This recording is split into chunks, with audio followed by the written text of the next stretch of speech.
June of 2020, I had my first serious mental collapse. I hated everything about my life, and I hated that I hated my life.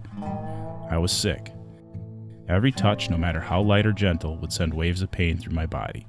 Every call or email for work, however innocuous, would send my pulse racing and cause me to break out in a sweat.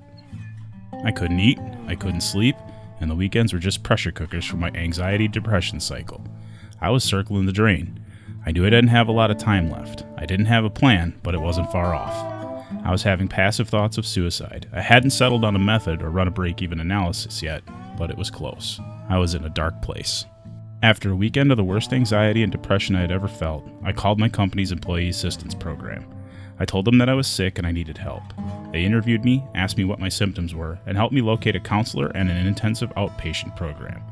I filled out my FMLA paperwork to protect my job, my livelihood, and I enrolled in the IOP.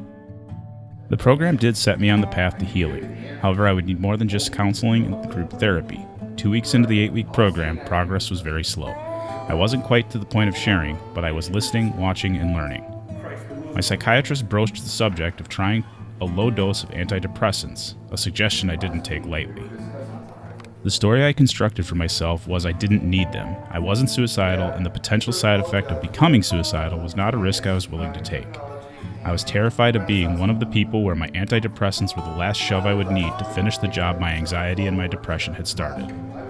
I believed 2 false narratives to reinforce my resistance to medication. The first was I didn't need medication. I believed I could overcome my illness with counseling and willpower alone. The second false narrative, the more dangerous of the two, was that I wasn't suicidal. I believed I couldn't be suicidal. I didn't have a plan. There was no note, no gun hidden in a closet. I was safe.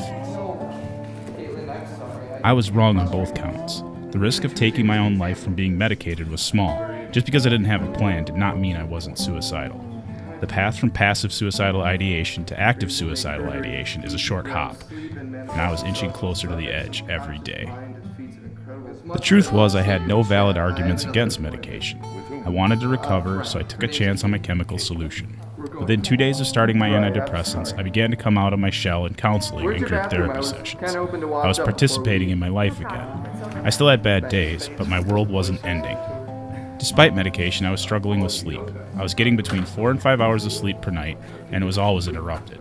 I talked with my psychiatrist and agreed to try some antipsychotics to get my mind to quit racing at night to get some sleep. With my chemicals sorted out, counseling and group therapy began to work. I decided to take an additional 4 weeks away from work to get my counseling sessions scheduled to prepare myself to go back to work. I believed with the tools I had learned during my IOP that I would be able to deal with my demanding schedule and responsibilities. I was wrong, and it didn't take long to realize it.